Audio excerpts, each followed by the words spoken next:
साक्षी श्री कृष्ण गोविंद हरे मुरारे हे नाथ नारायण वासुदेवा। श्री कृष्ण गोविंद हरे मुरारे हे नाथ नारायण वासुदेवा।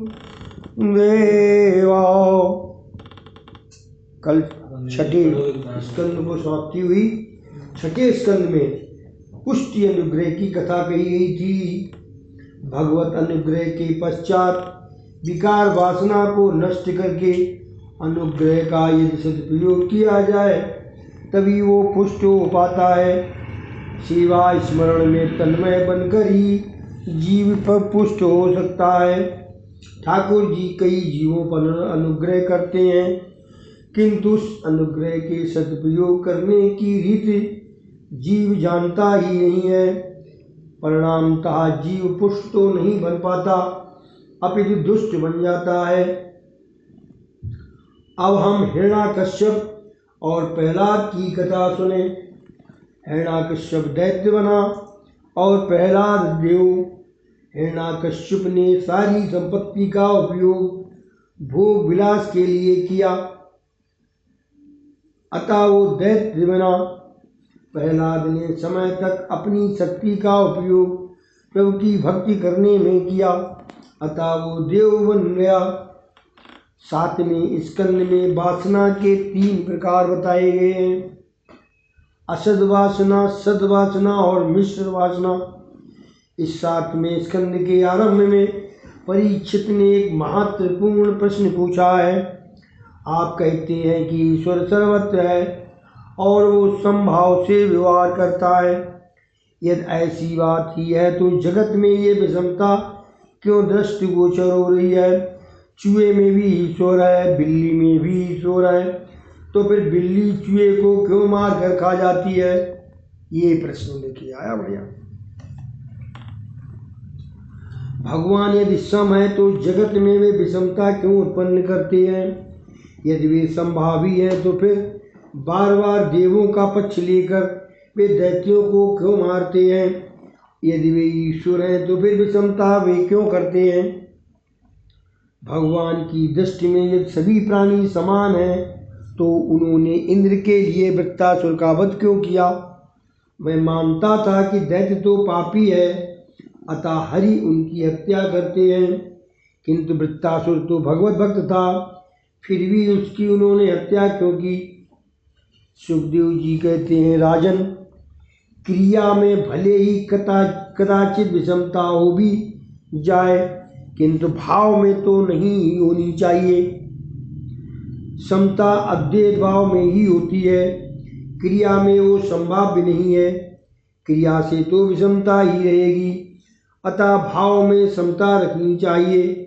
घर में माता, पत्नी, संतान आदि होते हैं। पुरुष इन सभी के प्रति प्रेम तो एक समान ही रखता है, किंतु सभी के साथ एक समान बर्ताव नहीं कर सकता। वह माता को बंधन कर सकेगा पर पुत्री को नहीं। प्रेम आत्मा के साथ होता है, देह के साथ नहीं। भावना के क्षेत्र में तो अद्वैत भाव होना ही चाहिए। समदर्शी बनना है, समव्यवहारी नहीं। समव्यवहारी होना तो संभव नहीं है। शंकराचार्य ने आज्ञा दी है, भावाद्वैतम सदा कुर्याति क्रियाद्वैतम न कयंचिति। भागवत को आध्यात्मिक साथ साम्यवाद मान्य नहीं है, मात्र आध्यात्मिक साम्यवाद ही मान्य है। राजन, तुम्हें लगता है कि देवों का पक्ष लेकर भगवान ने असुरों का नाश किया, परंतु उन्होंने ये संहार तो उन असुरों पर कृपा करने के हेतु से ही किया था। एक दृष्टांत सुनो। एक चोर चोरी करने के हेतु घर से निकला, किंतु मार्ग में ठेस लगने के कारण वो गिर पड़ा और उसका एक पांव टूट गया। इस कारण वो चोरी न कर सका। ये भगवान की कृपा थी या अकृपा? इसे कृपा ही समझनी चाहिए। पैर तो टूट गया, किंतु उसके कारण वो पाप तो नहीं कर सका। राजन, जैसे तुम होगे ईश्वर का रूप भी तुम्हें वैसा ही दिखाई देगा। ईश्वर का कोई एक निश्चित स्वरूप नहीं है। जीव जिस भाव से उन्हें देखता है उसके लिए वे वैसे ही बन जाते हैं। वल्लभाचार्य जी कहते हैं कि ब्रह्म ईश्वर लीला करते हैं, अतः वे अनेक स्वरूप धारण करते हैं। शंकराचार्य जी कहते हैं कि ब्रह्म सर्वव्यापक और निर्विकार है। उस ब्रह्म की कोई क्रिया नहीं है। कलश में रखा हुआ जल तो बाहर निकाला जा सकता है, किंतु अंदर समाया हुआ अवकाश या आकाश नहीं। ईश्वर को कोई बाहर नहीं निकाल सकता। ईश्वर में माया से इस क्रिया का अध्यारोप किया गया है। ये वेदांत का सिद्धांत है। माया की क्रिया ईश्वर के अधिष्ठान में आवासित होती है। लोग गाड़ी में बैठकर अहमदाबाद जाते हैं और अहमदाबाद में गाड़ी के पहुंचने पर वे कहते हैं कि अहमदाबाद आ गया, किंतु ये आने की क्रिया उस नगर की नहीं है, गाड़ी की है। भाई अहमदाबाद आ गया कह रहे, अहमदाबाद तो पहले ही थे, अहमदाबाद कहाँ गया। ईश्वर निराकार रूप से सर्वत्र व्यापक है। ईश्वर यदि किसी स्थान पर आवागमन करेगा तो उन्हें सर्वव्यापक कैसे कहा जा सकेगा।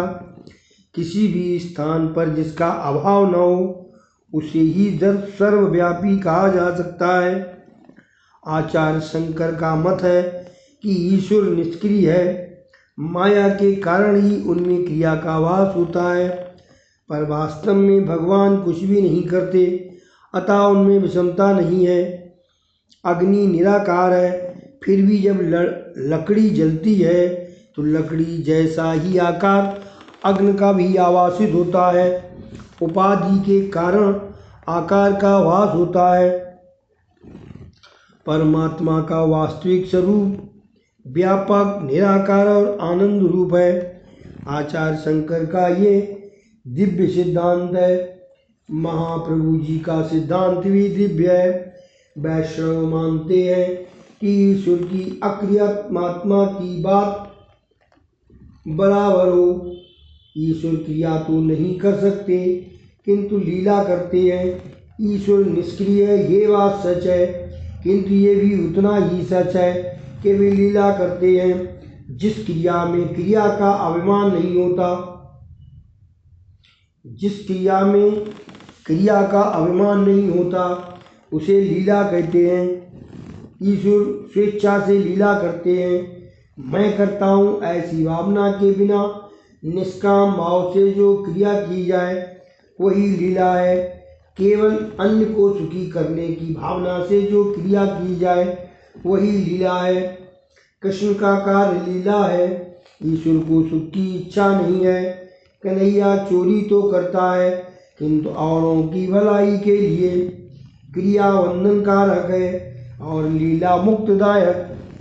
जीव जो कुछ करता है वो क्रिया ही है, क्योंकि उसकी हर क्रिया के पीछे स्वार्थ, वासना और अभिमान होते हैं। दोनों सिद्धांत सत्य हैं। ईश्वर निराकार निर्विकल्प है और माया क्रिया करती है। ये सिद्धांत भी दिव्य है। ईश्वर कुछ भी नहीं करते, किंतु उनमें क्रिया का अध्यारोप किया जाता है। माया के कारण ईश्वर के व्यवहार में विषमता का वास होता है। ईश्वर पर पूर्ण सम है, परमात्मा सम है और जगत विषम। समता ईश्वर की है, विषमता माया की है। यूँ तो ईश्वर सम है, किंतु माया के कारण उसमें विषमता दिखाई देती है। ईश्वर के अधिष्ठान में माया क्रिया करती है, अतः माया जो भी क्रिया करती है उसका अध्यारोप ईश्वर पर भी किया जाता है। दीपक स्वयं तो कुछ नहीं करता, किंतु उसकी अनुपस्थिति में भी तो कुछ नहीं किया जा सकता। भगवान दैत्य को मारते नहीं, तारते हैं। विषमता क्रिया में है, भाव में नहीं। भगवान दैत्यों को मारते हैं, किंतु उनके प्रयास में भी प्रेम भरा हुआ होता है। सत्वगुण, रजोगुण और तमोगुण प्रकृति के हैं, आत्मा के नहीं। जीवन के उपभोग के लिए शरीर सर्जन की इच्छा जब भगवान करते हैं तो रजोगुण के बल में वृद्धि करते हैं। जीवों के पालन के हेतु वे सत्वगुण के बल में और संघार तमोगुण के बल में वृद्धि करते हैं। राजन, जो प्रश्न आपने मुझसे पूछा वही प्रश्न आपके पितामह ने नारद जी से पूछा था। राजसी परीक्षित के अर्जुन ने नारद जी से पूछा था। अच्छा। राजसी यज्ञ में प्रथम श्री कृष्ण की पूजा की, जो शिशुपाल को मान्य नहीं हुई, अतः वो भगवान की निंदा करने लगा। वैसे तो भगवान लंबे अरसे तक निंदा सहते रहे, किंतु अंत में उन्होंने सुदर्शन चक्र से शिशुपाल का मस्तक उड़ा दिया। उसके शरीर में से बाहर हुआ आत्म तेज द्वारकाधीश में विलीन हो गया और शिशुपाल को मुक्ति मिली। इस प्रसंग को देखकर युधिष्ठिर को आश्चर्य हुआ। उन्होंने, युधिष्ठिर की बात कर रहे हैं, दादा वो भी जो है युधिष्ठिर, उन्होंने नारद जी से पूछा, भगवान से शत्रुत्व होने पर भी शिशुपाल को सद्गति क्यों प्राप्त हुई? उसने भगवान को गालियां दी, फिर भी वो नरकवासी क्यों न हुआ? ऐसी सायुज गति उसे क्यों मिली? भगवान से द्वेष करने वाले शिशुपाल और दंतवक्र नरकवासी होने चाहिए थे, तो ऐसी उल्टी बात क्यों हो गई? नारद जी ने कहा, श्रवण करो राजन, परमात्मा में किसी भी प्रकार तन्मय होने की आवश्यकता है। परमात्मा ने कहा कि जीव चाहे जिस किसी भाव से मेरे साथ तन्मय बने, मैं उसे अपने स्वरूप का दान करता हूँ। राजन, किसी भी भाव से मन परमात्मा के साथ एकाकार होना चाहिए। जिस प्रकार भक्ति के द्वारा ईश्वर से मन लगाकर कई मनुष्य परमात्मा की गति को पा सके हैं, वैसे ही काम, देश, भय, स्नेह के द्वारा भगवान से नाता लगाकर कई व्यक्ति सद्गत पा गए हैं। गोपियों ने मिलन की तीव्र कामना से, कंस ने भय से, शिशुपाल आदि कुछ राजाओं ने द्वेष से, यादवों ने पारिवारिक संबंध से, आपने स्नेह से और हमने भक्ति से अपने मन को भगवान से जोड़ लिया। ये नारद जी ने युधिष्ठिर जी को समझाया। गोप्या कामादि भयादि कंसो द्वेषाच्च विवेदादयो नृपा और संबदादि विष्णया स्नेहादियम भक्तया वयम यो। कुछ गोपियाँ कृष्ण को काम भाव से बचती थीं। श्री कृष्ण का स्वरूप देखकर भले ही उनके प्रति काम भाव जाग जाए, किंतु जिसका ध्यान करते हैं वो तो निष्काम है, और निष्काम कृष्ण का ध्यान करती हुई गोपियाँ भी निष्काम हो गई। किंतु जगत के स्त्री पुरुषों का ध्यान काम भाव से करोगे तो नरक में जाओगे। श्री कृष्ण के प्रति काम भाव रखकर सतत उनका चिंतन करती हुई भी गोपियाँ निष्काम बनी रहीं। परमात्मा के पूर्ण निष्काम होने के कारण उन्हें अर्पित किया गया काम भी निष्काम बन गया। काम का जन्म रजोगुण में से होता है। ईश्वर बुद्धि से परे है। ईश्वर के पास काम नहीं जा सकता, सूर्य के पास अंधकार नहीं जा सकता।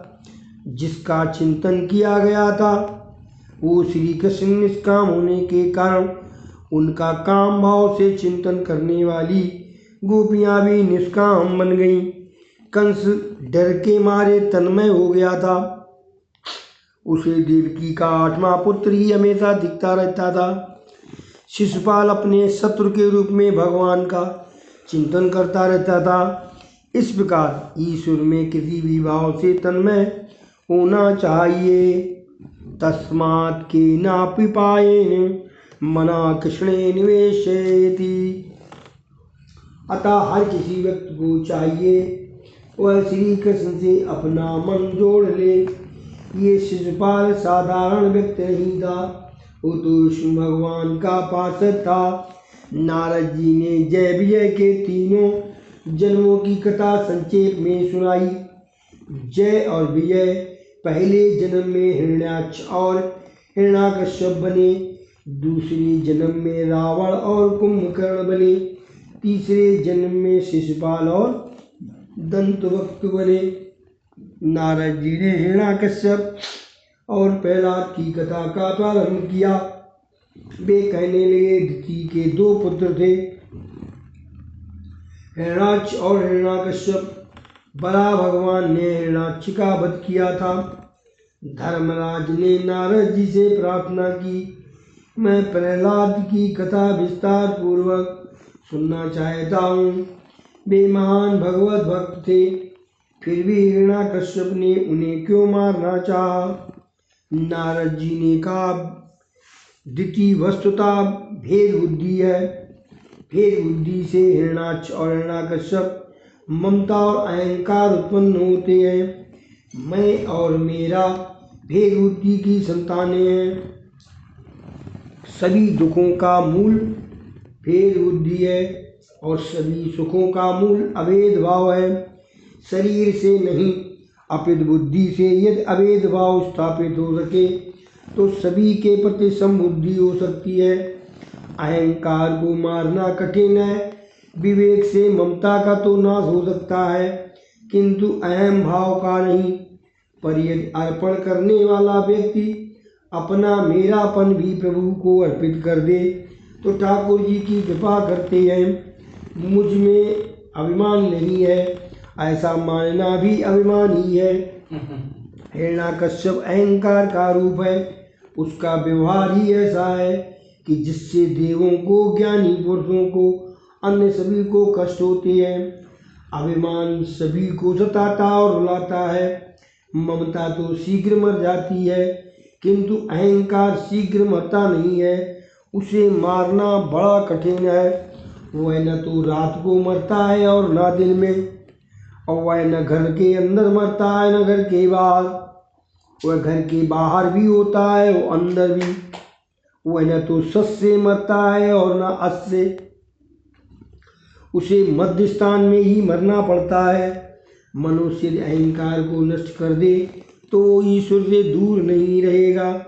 उन्होंने हिरण्याकश्यप को बताया अहंकार का रूप है, तो उसे भगवान ने मारा तो कैसे? सब उजगे ने रात दिन। अभिमान अंदर ही समाया हुआ रहता है। मनुष्यों को दुख देने वाला यही है। इस अहंकार को मारना है। दरवाजे की देहली पर ही मरेगा। राम कथा में कहा गया है कि हर दो गोपियों के बीच में श्री कृष्ण, राम कथा में कहा गया है कि हर गोपियों के बीच में श्री कृष्ण है। इसी प्रकार है, तुम दो व्यक्तियों के बीच में श्री कृष्ण को रखोगे तो तुम्हारे अहंकार का नाश होगा। एक संकल्प के समाप्त होने पर दूसरी वृत्ति के उत्पन्न होने के पहले यदि श्री कृष्ण को रखोगे तो तुम्हारे अहंकार का नाश होगा। इति अद्विकतायां समाप्तम्। हरे कृष्ण कृष्ण कृष्ण हरे हरे, हरे कृष्ण कृष्ण कृष्ण हरे हरे। ये नहीं समझा इन्होंने राम कथा में।